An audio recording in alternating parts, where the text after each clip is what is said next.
Hey, I didn't think I think it was going to happen. Hey, everybody, what's going on?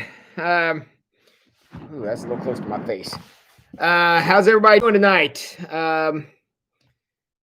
Appreciate you all being out here. Yeah, we just came down from youth group upstairs, and phew, wow, those kids were. I don't know if I'm getting old or if they're getting more energetic. I haven't decided yet, but yeah. Hey, glad everybody's here. I appreciate y'all coming out, and yeah. So hey, let's give some shout outs. All right, Amy Hall, Ted. Glad to hear you're feeling better. I hope that means your tooth is healing up. Hey, Teresa Bitters, and hey, Ange. I hope everybody did have a good day too. Amy's going to be back at church. Thanks for the warning on that, Amy. March Tangeman, wasn't the snow pretty? In fact, no, it was not. I despise snow with a white hot passion, and I wish it would never fall again. So, Marge, I have every ounce of deep respect for you I could possibly have, but I know the snow is not beautiful. So, yuck. The best thing the snow does is it melts. So, hi Daryl Louth. And hi, let's see who else we got here. Scott Moran, what's up? Hi, Dave Jessen. Marge, ouch. I hope who got hurt. Oh, Teresa, snow was pretty, but not so much when I fell driveway sliding on it. Yeah. I almost did that a couple times today. And yeah, Marge, stay on your feet because I wouldn't recommend falling. Hey, Suze, know you had a long day today, so I'm glad you made it out here tonight. And Teresa Bitters needs bubble wrapped. It's not a half bad idea, actually. So, and Amy, Miss Susan, of course. Marge, it's pretty from the inside. That maybe, possibly. But for those of us who are outside, it's not so cool. Actually, it's very cool. That's the problem. So, hi, Doug and Margie. How you doing? Is Eric Gurman in the house? Eric Gurman, if you're here, you're the only person I did not connect with to give prizes to yet from last Wednesday's prize extravaganza. And Eric, I'm sorry if you're here. I need to connect with you, Eric Gurman. So, all right. So, all right. Today, while people are getting logged in here, I'm going to take a moment of privilege here. Just tell you a little story. Today, I was. Many of you may have realized this about me. I suffer from and this I'm being serious. I suffer from a horrendous case of introvertedness. I am actually a severe introvert. I know that seems weird because I have the dumbest job on earth for an introvert, but that's the way God made me. And if I have a lot of time where I'm in crowds or out in a lot of people, it exhausts me. And yesterday I spent quite a bit of time. I went over and got a COVID test on Monday, and it came back negative, thank God.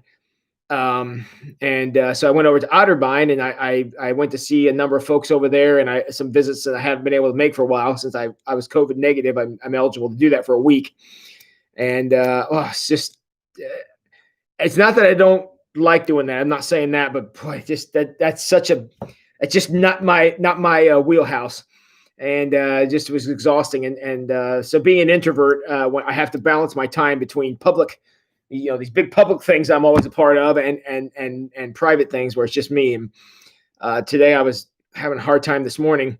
And I'll tell you something that I did that I'm just offering this to you for some of you who may be a little more introverted like I am.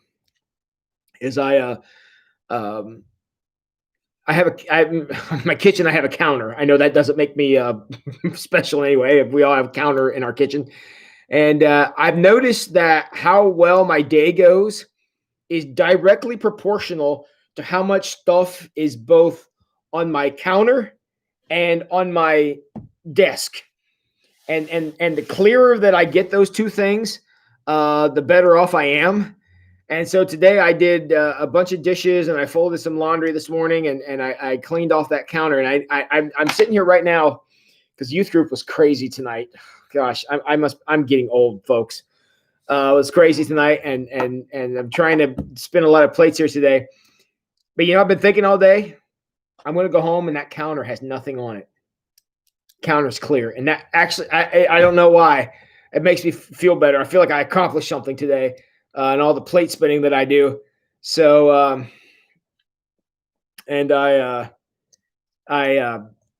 so today I was just working on that, and it just made me feel better. So to any of you who are struggling or having a hard time getting through things, have something in your life you fall back on. To me, it's my kitchen counter. I love my counter.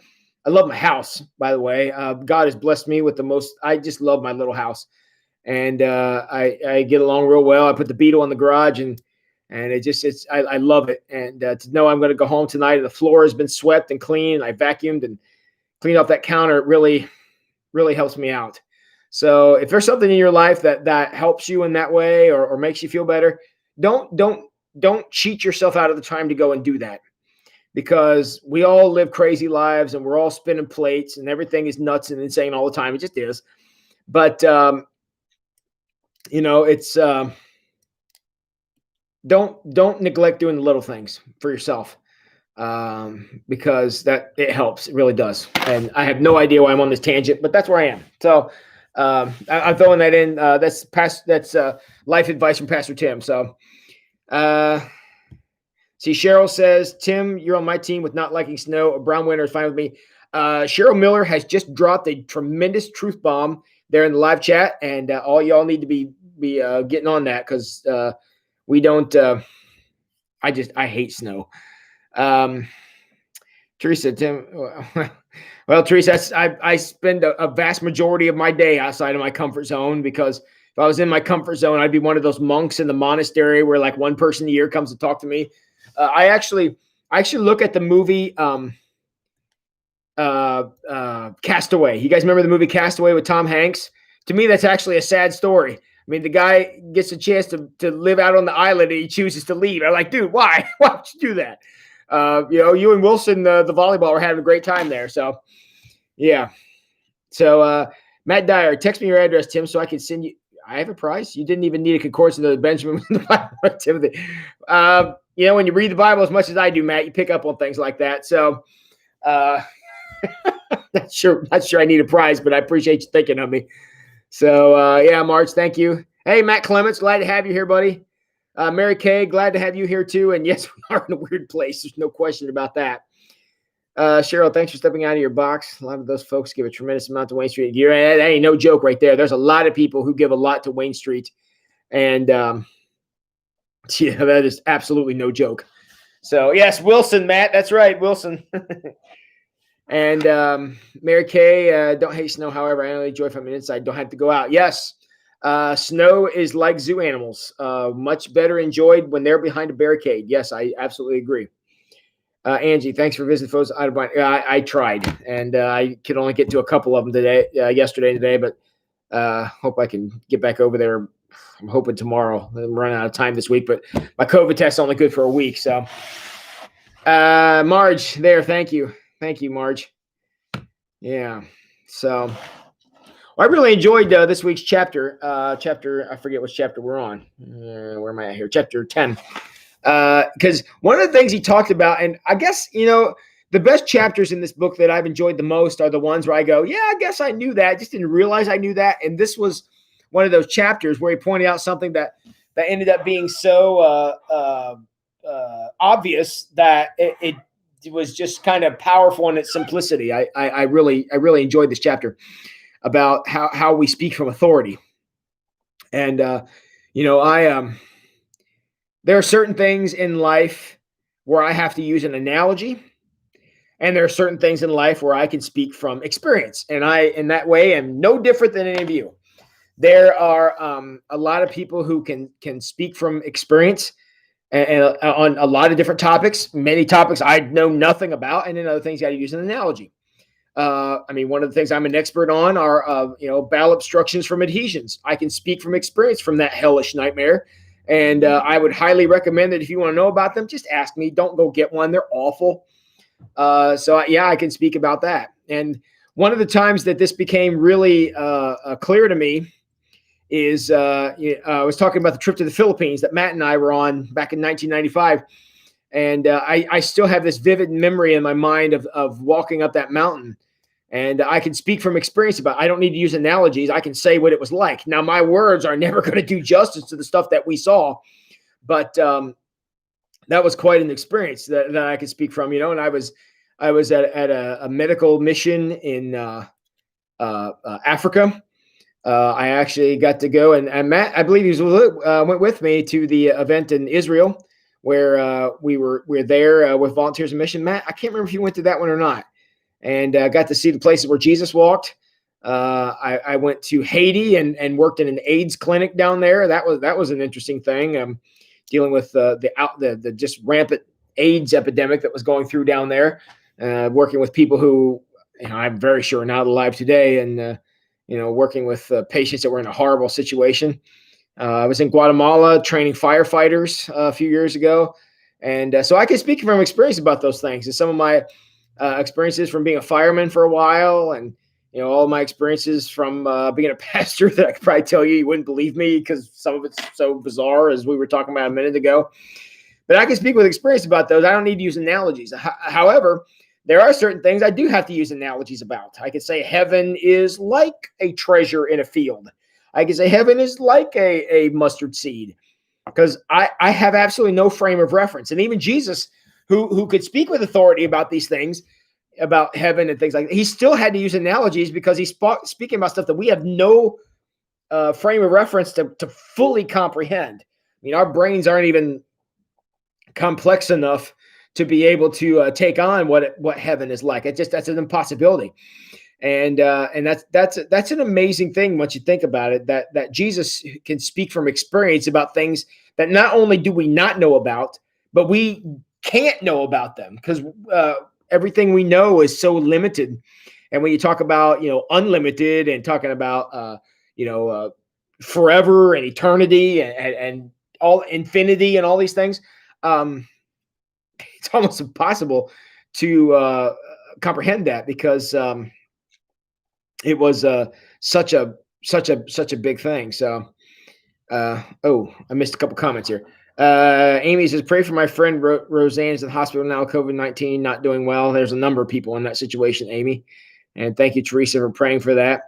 Mary Kay says, Haiti was a blessing to me. I served there during my seminary days. That's when I was there, was in my seminary days as well. And was down there. We lived in an orphanage, and I think that orphanage has since been knocked down from one of the earthquakes, which is terrible. But so anyways, I'm sorry, I said earthquake. I meant hurricane. I didn't mean earthquake. I don't know where that came from. But anyways, yeah, you get the idea. But there's a lot of stuff out there that we can only speak for. Hey, Parker, everybody get in the comments right now. Give a what up to Parker. Parker is our newest staff member here at Wayne Street, and is doing a dang good job up there with the youth group.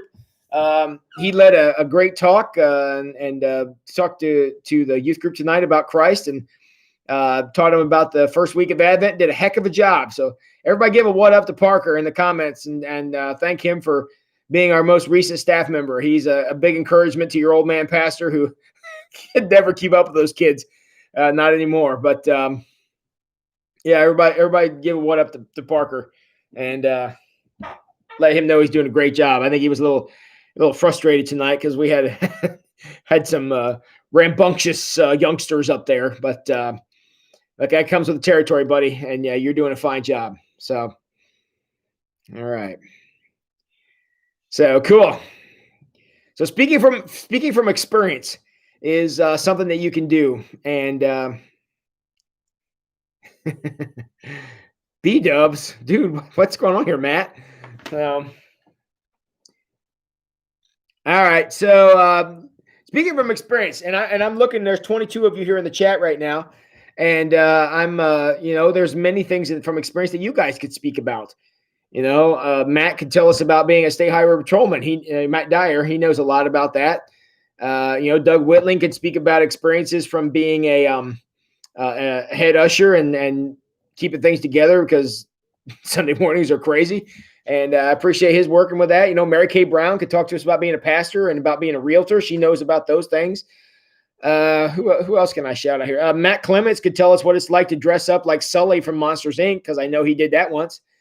And let's see, Angie Myers could talk to us about, trying to figure out all the stuff that Pastor Tim spends money on. That's never fun for her. Amy Hogshead could tell us about what it's like to have a sore tooth, even though I'm sure she didn't have too much fun with that. Cheryl Miller could talk to us about what it's like being married to a crazy person, being married to Jack. Jack, you're welcome for that. I sure hope you're listening and got to hear me say that. Who else we got here? Teresa Bitters could tell you what it's like to be a prayer warrior, because that lady's got it down, and no doubt about that. Marge Tangeman, she's a great lover of snow, I heard, and even though that made me lose a little respect for her, that's okay.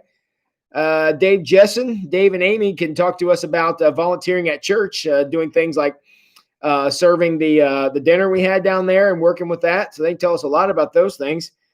Scott Moran could tell us what it's like to sit down in the front of the traditional service, because no one else will sit down there with him, but he sits down near the front, and I sure do appreciate that.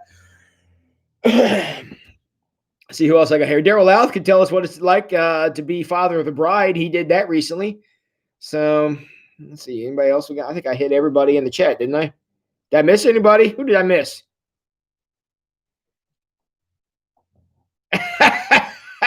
Cheryl Miller. Tell me Jack was here to hear that. Cheryl, I just became Cheryl's favorite person. So, yeah, Jack just won an action figure of the Incredible Hulk last Sunday, and man, he was more excited than he probably should have been. But I was real proud of him. So, yeah, that's funny. So, all right, cool. All right, good. I think I've stirred up enough controversy here. So let's always room down front, Scott. You know that's right. You guys ever looking for a place to sit? Those the pew pads on the front pews, brand new down there. Come down and try them out. You'll like them. So, all right.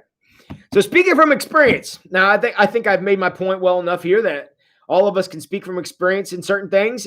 And whenever you're going out to learn something, now we can't always do this, but if you're going out to learn something, you are far better off to learn things from people who have experience than people who have analogies.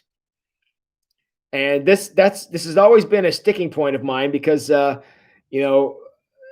I deal with conference leaders and district leaders and district superintendents and leaders in the United Methodist Church, I love it when we've got people who are leading these conferences or up there talking to a room full of pastors, telling us how to lead a church when they've never done it. I just love that.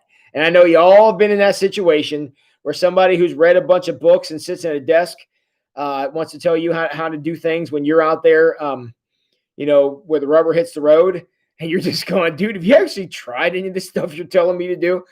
So that's why you're always better off to learn from somebody who has experience. So if you want to know about heaven, I highly recommend that you go talk to Jesus about that, because he's the one who's been there. He's the one who knows. And to allow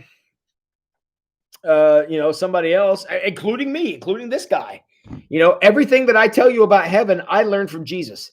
It's not new age. It's not the latest idea. It's not some kind of woke crazy thing out there. None of that. If I'm going to talk to you about that, I don't know about it, but I'm willing to take Jesus' word for it, because I know he's been there. I know that's where he is, and I know someday, thanks be to God, he's going to take me there. And that's the day I'm going to join Scott Moran in the front row, buddy. You better believe it.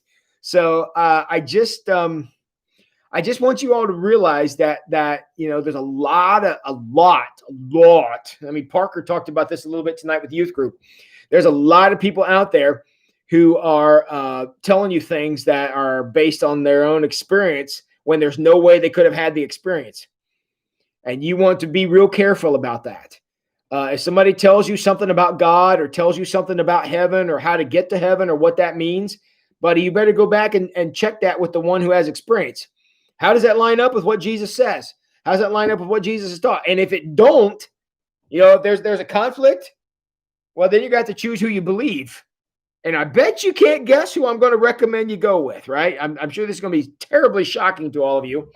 Go with Jesus, my friends, because he's the only one of us that's been there. And, has been he's preparing that place, and we're going to go there. And I think Max Lucado, from this chapter does a wonderful job of illustrating this point. And I think that, without that, you're getting somebody's best guess. And when we're talking about my eternal address, I don't want somebody guessing. I'm not interested in a guess. And I don't want any of you to be interested in a guess. Even if the guess is from Pastor Tim, I don't want that to be a guess. I want to be able to talk, based on the authority of somebody and not my own authority. I'm standing on the shoulders of some great women and men who have taught me through the years, and of course, Jesus himself, to be able to give you something that's based on reality, not based on what Pastor Tim wants it to be. And because honestly, I don't even trust me enough to do that, and I don't want any of you trusting me enough to do that. So. All right, that's my 22-minute rant on this. Let's jump into chapter 10. I wanted to have a little talk here ahead of time because this chapter I felt went by really, really quickly. I mean, it was great, but it goes by pretty fast. But one of the things that Jesus has, and he talks about it right here, and I'm on page 75, and you have the book, and if not, don't worry about it. He talks about how Jesus enjoys an intimacy with God, a mutuality shared only in the Trinity. Again, this is back to the idea that Jesus is the only one who's been there. I mean, he's the only one that I know of who knows what it's like to be God. We've got God the Father, we've got God the Son, we've got the Holy Spirit. Those three work together and they form the Godhead Trinity that we know now. And it's always about being a part of that. We can know Jesus. We have his words preserved in our sacred scriptures. We have his example. Last Sunday we had a sermon about that where we talked about Jesus versus Legion. And, that teaches us something about Jesus, the fact that he was willing to do that. And we talked about that at great length on Sunday about how, Jesus crossed the stormy sea to go over and save one guy. And the question we have to ask is, so what does that tell us about Jesus? And again, I'm not going to rehash the sermon from Sunday, but, I love that story. I mean, you all saw the picture with me with the hearts around me. I love what that teaches us. Now, there are certain things that Jesus teaches us I may not be quite that excited about, but that story I love. And I really feel like it gives me hope. It gives that Jesus comes after us. I don't know that I'd be all that excited if other things were coming after me, but certainly if Jesus is in pursuit of me, buddy, I'm all in favor of that. And that's kind of what the Legion story shows us, is that Jesus was pursuing this one man. So by Jesus doing that, by setting that example that Teresa is talking about there, but by leading by example, that teaches us something about God, teaches us something I really like about God. And I tell you, next Sunday, I got the scripture right here. I've been kind of looking it over for this coming Sunday. We're going to talk about another favorite of mine. Last week was Jesus versus Legion. This week is Jesus versus the money changers in the temple. And if you know that one, where the demon just kind of ran off, basically before the conflict even started, the money changers weren't quite that excited to leave. And where the Jesus versus Legion teaches us about how much Jesus cares, Jesus versus the money changers tells us how committed Jesus is to this and how he's willing to fight for us. And I think, well, let's just say we're going to have fun with that sermon too. I'm looking forward to it. So, and again, what these lessons teach us about God that we're kind of going through here during the season of Advent, I think is really, at least I find it, I hope you do too. I find it to be very encouraging and very uplifting that Jesus not only pursues us, but is willing to take on adversity to reach us. And I think it teaches us something wonderful. And we know that tells us about God because we know that Jesus is God in a way that we never will be. And I wouldn't even want that job. Pass, and but Jesus has that job, and by engaging in these activities and doing these things, it teaches us something about God that at least I find to be incredibly encouraging, and I hope you do too. So, all right. All right, he goes on to this example between he and his wife about this kind of a weird conversation they have about, and you all have connections and spouses and friends and whatever that you've been connected to for a very long time.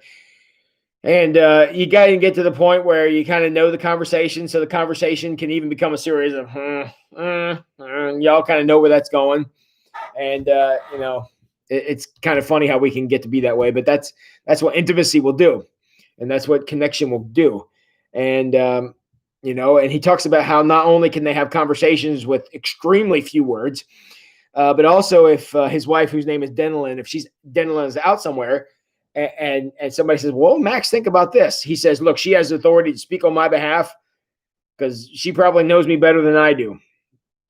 And he is perfectly happy to allow her to speak for him. And he kind of talks about how that's what Jesus does for God. How much does Jesus qualify as God's proxy, he talks about, to be able to speak on God's behalf.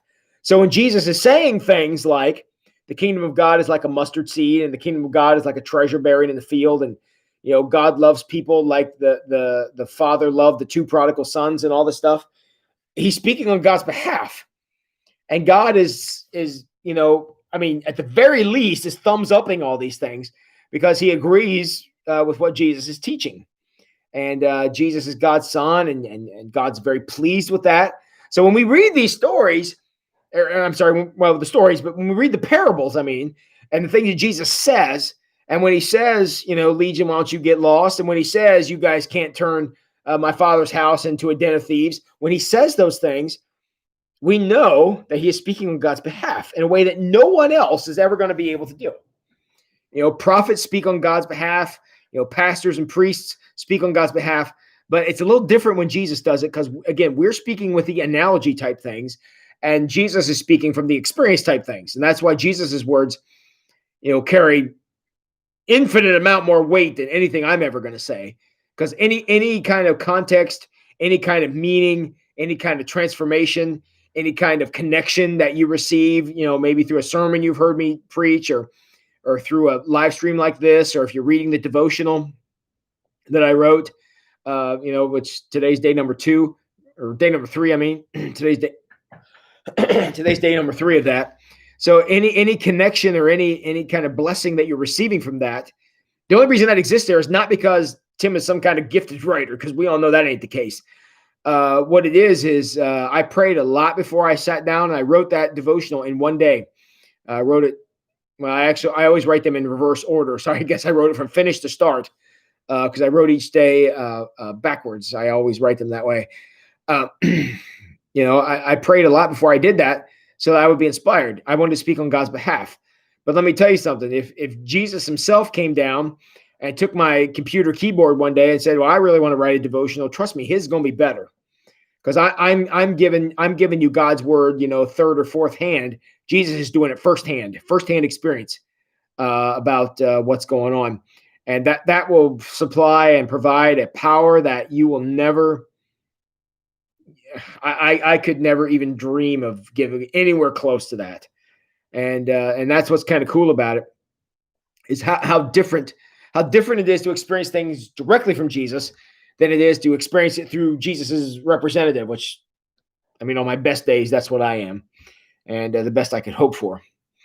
And when we think about that, so think about some of the things that Jesus says and know that this is God saying them to us. And think about what a blessing that is when he says things like, and Max gives a couple of examples here on page 76. Think about when Jesus said, when my Father's house are many mansions. He said that on behalf of God. That's a good thing, folks. It's a very good thing. When Jesus says, you're worth more than many sparrows. I'm going to be honest with you. I don't know how valuable sparrows are, but he's placing worth on us. And to have somebody look at you and say, you have value, you have worth. That's an important thing. I understand that we may not all be excited to be compared to sparrows. But again, this is God, Jesus, speaking on God's behalf, saying, you have value. I defy you to find a more powerful statement than that. And again, spoken on behalf of God. What a wonderful thing. Think about when Jesus says, Your Father knows what you need even before you ask him. He said that, taught that lesson on God's behalf. And I, again, what a powerful statement. What a wonderful thing for him to say, that when he says that, he's speaking on God's behalf. And he's, so when we're going to God, it's not like, and we've all had this experience. Let me give you an analogy. If you've ever renewed your driver's license and you've had the joy and rapture of going to the DMV, and wow, what a just an uplifting experience that is. I thank God that 2020 was a year I had to go renew my driver's license. I get 4 years of reprieve now. I don't have to do it again. I'm so excited. So we all think about that, what it's like to be at the DMV. You take the number and you sit there, and there's 4 people in line, and you're still there an hour, and the person up front, they're kind of talking and doing their own thing, couldn't care less whether or not you were there. It's a frustrating experience.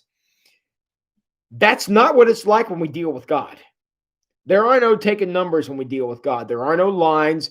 There are no computers that screw up. There are no, you got to have 17 forms of identification and 96 blood tests in order to get this done. No, none of that. None of that exists when you deal with God. First of all, thanks be to God for that. But that's not how God deals with things. And it's a personal thing. Okay, so I go to the DMV and I have that very, very sterile, very impersonal experience. And it's one we've all had and dare I say not enjoyed. But at the same time, we've also gone to a friend's house or had a friend come to your house or come to church and see your friends. Your friends don't say to you, I'm going to need you to take a number and sit over there till I'm ready for you. If your friends ever say that to you, they're not your friends. I'm sorry you had to find out this way, but that's not how friends deal with things. That's not how people with relationships deal with things. And because they're not like that, there's well, I guess prior to COVID, there was a hug or a handshake or a fist bump or an elbow bump or whatever it is. But all that happens there. And that's how relationships happen. That's how God does things. God is not like going and standing in line and taking a number. That's not how God works. And that's what he's teaching. Again, when Jesus teaches that, he's teaching that on behalf of God. I mean, let's all be thankful for that, because God could very well have been take a number and sit over there till I'm ready for you kind of God. Thank God he's not. He is ever present and ever available to us. And I can't think of anything more worth being thankful for than that. So, all right. So Max goes on from there and he says, Jesus claims not to be a top theologian, not an accomplished theologian, or even the supreme theologian, but rather Christ claims to be the only theologian. I thought that was a bold statement, but I kind of liked what he's getting to here. I could make a claim about being an accomplished theologian. We could debate whether or not that's the case. Or I could claim to be, what's another one? The top theologian. I probably have less of a case for that one. Supreme theologian. I'm relatively confident I don't qualify for that one. But I could never make the claim to be the only theologian. And if I ever tried that, I'm not trying that. So, that's not going to go well. So the idea is that, that's a very unique position. And the only reason Jesus can occupy that position is because of who he is. Not what he's learned, not what he's experienced, not what he's accomplished. He has that position because that's who he is. I think about my Aunt Kate, who's I know she never gets in the chat, but she's listening right now. My Aunt Kate, I have that person in my life because of who I am. Not because of what I've done. I haven't earned that spot. I've probably done more to disearn that spot than anything else. But I occupy that spot on a basis of who I am. That's how that works. Now when you talk about being the pastor at Wayne Street, that's a position. I think I have to say I've earned that position. Because if I'd have not shown the kind of gifts and graces, and I came and met the BLT and they're like, who's this clown? And they didn't like me or whatever. And I did things that aggravated the church. Well, overly aggravated the church.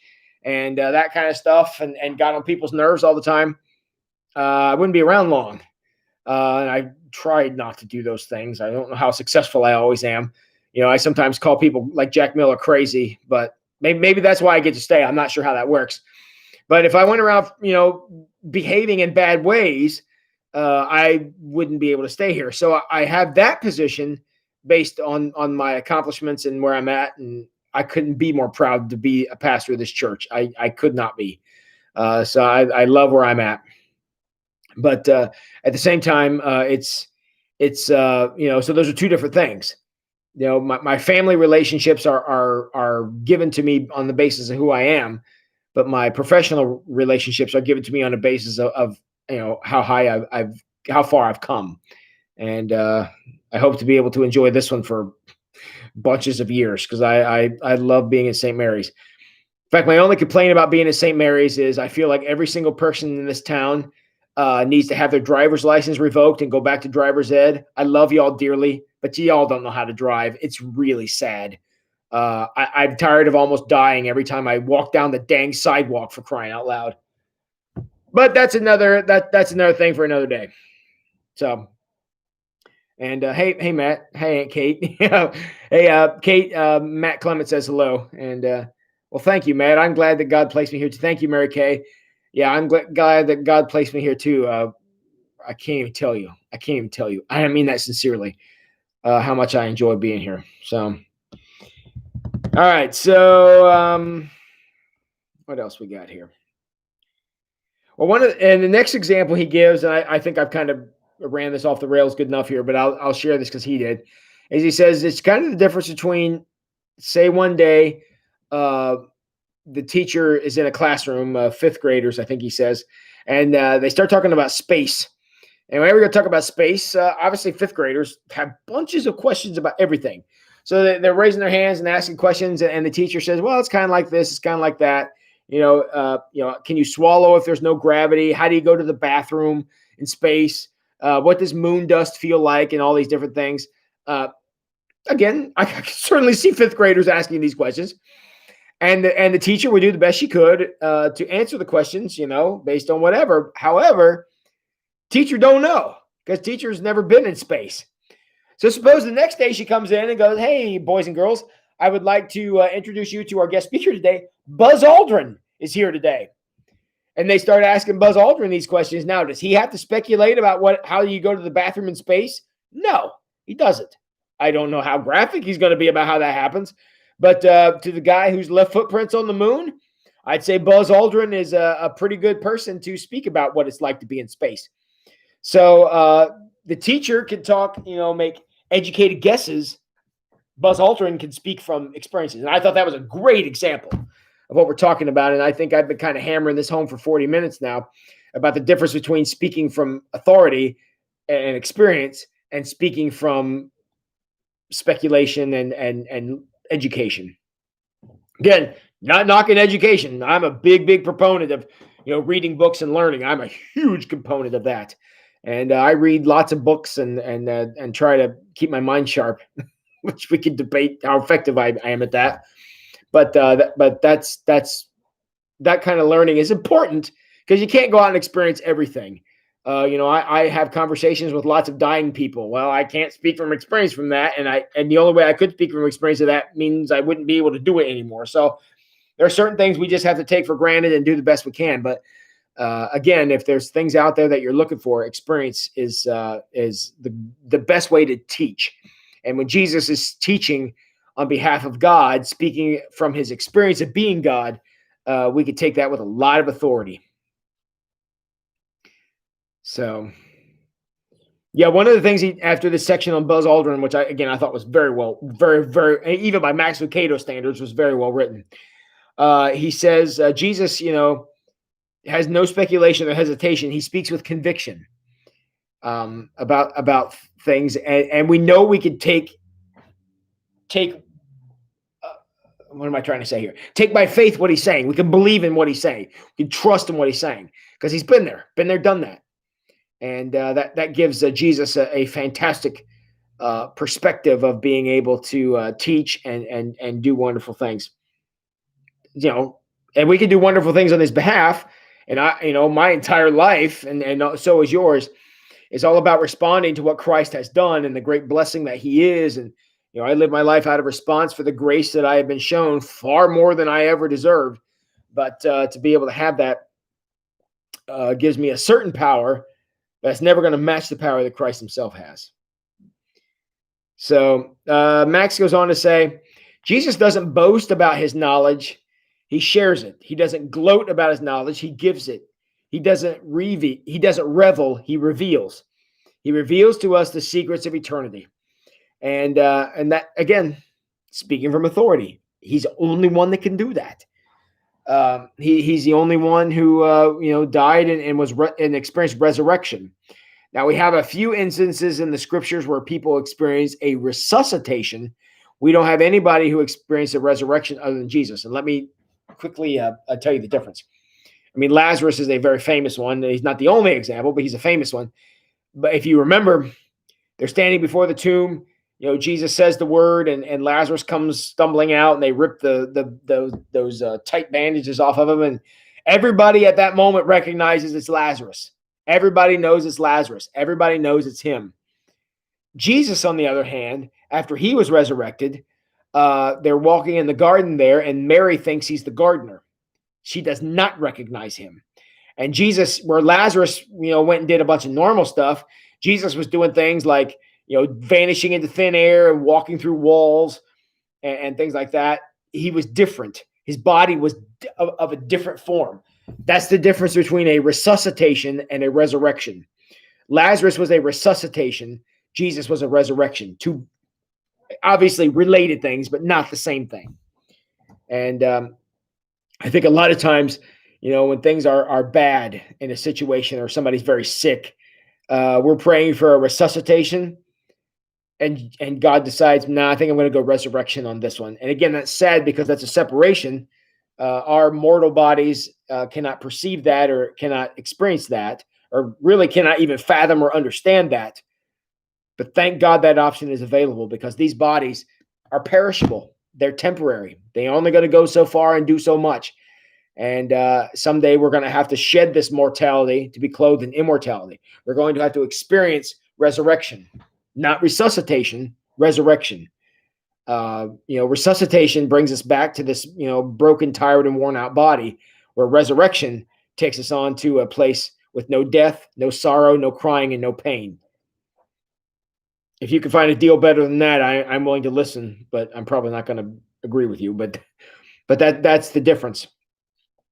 Jesus came back to speak about resurrection because he'd experienced it, and not resuscitation. So that's a great distinction, but it's also a great blessing to know that because Jesus demonstrated resurrection, we know that's an option.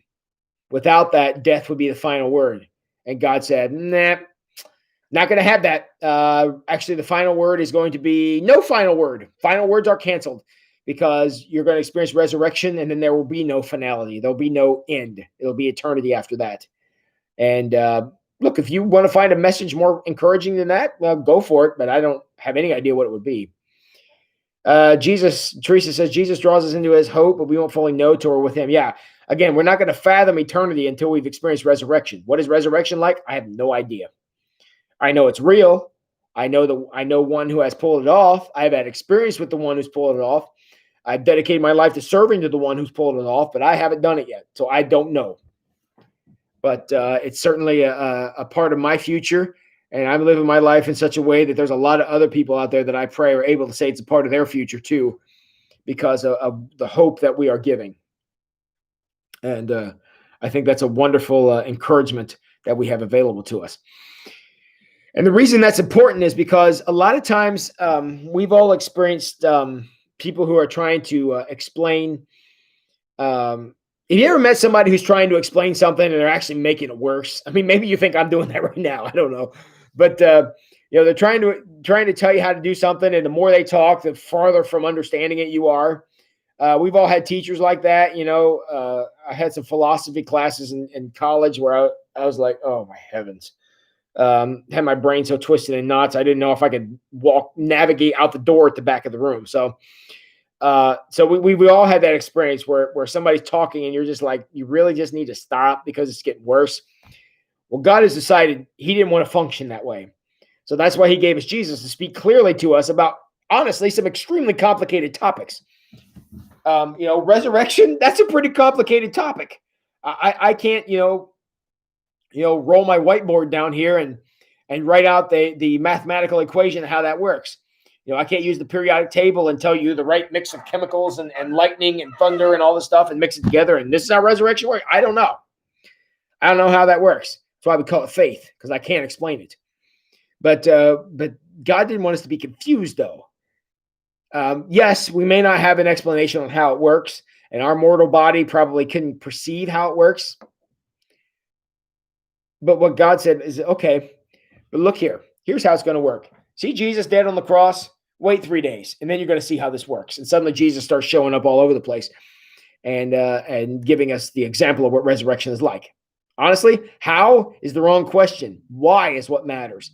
And we have it because God gave it to us. And what a ridiculous blessing that is. So, all right. Then he goes on to talk. He got a little section here where he talks about building a kite with his dad and how his dad was apparently a master kite builder. I mean, it'd be a nice thing to have, right? But dad was putting together a kite that crashed, and dad and Max's dad was like, well, first attempt didn't go so well, so we'll put it back together, and was able to tape the kite back together and continue doing that. But the analogy that Max is using here is that when his dad came up to him and the kite's laying in pieces on the ground, his father told him, well, Max, we can fix this. And sometimes the encouragement that we get is God is always looking over our shoulder at whatever's right in front of us. And according to Max, God is saying, man, we can fix this. We can make things right. Now, doesn't always mean you're going to be happy about it. Doesn't always mean you're going to be glad it happened. Doesn't mean you're going to rejoice in it. Doesn't mean you're going to celebrate it or relish in it ever. But the brokenness and the poison and the wound and the bleeding and the pain and the crying and the regret that we feel, if we allow God the chance to do his thing with those situations, with those memories, with those experiences, with those failures, with those regrets, if we allow God to do his thing with that, he can heal it. And just like on your body, healing doesn't mean make it like it was. Healing means make it work again. And we've all got scars. I've got I'm full of scars. I bear on my body the marks that prove that I belong to the gospel, right? Like Paul said. And I've got lots of scars. My stomach is like a map of railroad tracks from all the surgeries I've had on my stomach. And I bear those scars. That the things don't work like they used to. But God has still enabled me to do what he's called me to do, and I'm going to continue doing that until they force me out. And that's what I've decided. I have it right here on my phone. I'll even show it to you. Right here on my phone. Can you see that? I don't know if you can read that. Let me get it close. Okay, so maybe you can't see it on my phone. If I bring it back, I'm not going to show it to me. I have a number. The number today is 9,707. It is 9,707 days until July 1st, 2047. That will be July 1st of the year I turn 72, and that's when I have to retire. That's mandatory retirement in the Methodist Church. That's how many days I have to be able to do God's work. I have 9,707 days, and I that number is on my phone. Every day I look at it, and it reminds me that there's a clock ticking. The good Lord willing, I'll get those 9,707 days. Maybe I won't. I don't know. But I'm going to make the most of those 9,707 days because that's what God called me to do. I'm not concerned about, having a stomach that looks like a railroad map. I'm not worried about, other things that other problems I have or things. I'm going to do things to the best of my ability to continue building God's kingdom until such time as I'm not doing it anymore. And I don't know that I'll make it to July 1st, 2047, but I sure wouldn't mind if I did. So it's just a reminder that we're temporary, and to make the most of the days that we have. And I got 9,707 days to continue to do that work if the good Lord allows me. So, Mary Kay, yeah, I can do God's work even after 2047, and I know, Mary Kay, you're living proof that is true. But I keep that number in there because it is my desire to make it to that day. That's my goal, is to be able to work and function well enough to lead churches like Wayne, or maybe even lead Wayne Street. I don't know if I'll be here that long, but to be able to lead and build God's kingdom into the future, because it's the only thing I'm going to do with my life that's going to have any lasting impact, and that's certainly, good enough for me. So, right, I think we have come to the end of the chapter, and we have. So, oh dear, I have 8 minutes left. All right. Well, you got 8 minutes, friends. I'm gonna let you pick my brain. I've kind of let you guys off easy on these last couple of weeks about interacting, and so I want to invite you. Let's get in the chat. Let's chat it up here a little bit. Let's talk. Again, I'm going to give you 8 minutes to do this, so I'm not going to keep you here all night. But I'd love it if you would get in the chat room and talk to me here a little bit. What's on your mind tonight?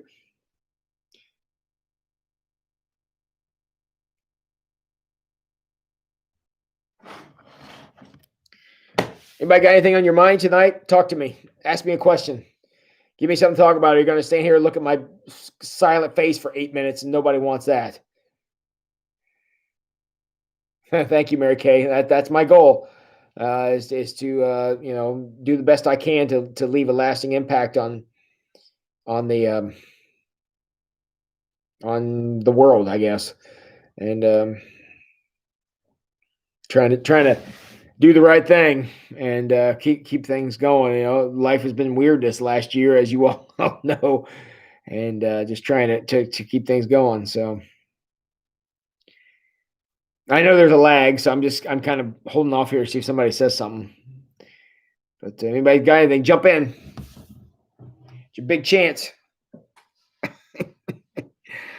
Oh, Susan, put your glasses on, for crying out loud. Rapture before or after 2047? Well, I'm pretty sure no one knows the date. So I'm going with I don't know. Every generation has thought it was during their lifetime, and I certainly, can. I mean, you can certainly make the case that the signs are lining up. I mean, there was no way I could argue against that. So my hope is before. That would be my hope would be tonight, to be honest with you. But my hope is that I'd love to have all of us go to heaven where there's no COVID and no snow. Sorry, Marge, no snow, and be able to live together and worship and just be a part of what's going on. So, love it, Susan. Thanks, Janet. Is the logo for Wayne Street UMC the street location? I guess. Is the logo? You're talking about the little dot? Yes. If you look at the Wayne Street logo, which I believe is the upper right hand corner of your screen, if you look at that, if you make the crossbar going up and down Wayne Street, and you make the other crossbar be Spring Street, the dot is Wayne Street Church. Yes, and all of those lines in that logo are all streets, actual streets here in St. Mary's. So if you put that logo up, like I said, it will match the streets here in St. Mary's. That is true. Yep. And a lot of work went into that. I just forgot the name of the place. The place in New Bremen that Patty Cisco works for. Oh, I'm so embarrassed. That name is out of my head. Somebody tell me the company Patty Cisco works for? And I should so know this. They've done a lot of work for us, and they're working on a new logo for Parker and my's podcast, The Rage. If you've seen that, I'm so ashamed that this is out of my head. I can't think of the name of the place right now, but yeah, where Patty Cisco works at in New Bremen, and it's that they put that logo together for us. So Scott Moran, retirement is not biblical. That's true. It's not biblical, but it is required, and that's something we all get to. Scott said, I like snow now that I don't run a snowplow. You ran a snowplow for 30 years. It's a lot of snow to push around, Scott. So, yeah. Yeah. Well, maybe my gift to you will be I'll let you guys out a few minutes early tonight. So I appreciate you all being here. I hope you're still enjoying Max Lucado. I hope you're enjoying the conversation on that and the book. I know we still got a ways to go. And thanks, Matt. Appreciate it. Appreciate you being here, buddy. That's just really cool that you're making the effort to be here, be a part of this. Matt lives up in Ada, and yeah, appreciate him being here. He and I go way back.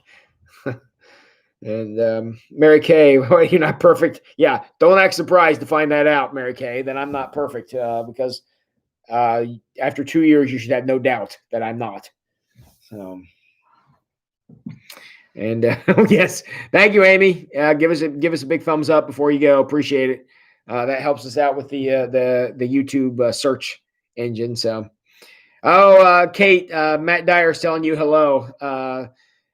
Matt and I are responsible for a lot of damage to Kate's where she used to live. We go there with the Nintendo. We pounded a lot of bad guys over on her TV. So yeah, drank a lot of green Kool-Aid over there too. So all right, everybody. Hey, I appreciate you all coming out, being a part of this conversation here tonight. I'm just so happy to have you, especially now that the weather's turning cold, and hope you guys will just enjoy being a part of just having a conversation here. So you guys are welcome. Mary Kay, I always pray for you guys, Mary Kay. I keep a prayer journal at my house, and I write in it just about every day. And it's one of my favorite times of the day, being able to pray for all that, or all of you. Teresa Bitters, thank you, Tim, for all you do for, look, it's my pleasure. And I just appreciate you guys tuning in to be a part of that. Hi, Daryl. And you couldn't possibly be more welcome, my friend. So, all right, cool. Still enjoying the book. Thank you and good night. Good night, Dave and Amy. Hope you guys have a good night. And I hope all of you have a good night. We're kind of wrapping up here. So it seems to me like there's something you guys are supposed to do at this point. What is it you guys are? Oh, yes, I remember. Y'all go wash your hands.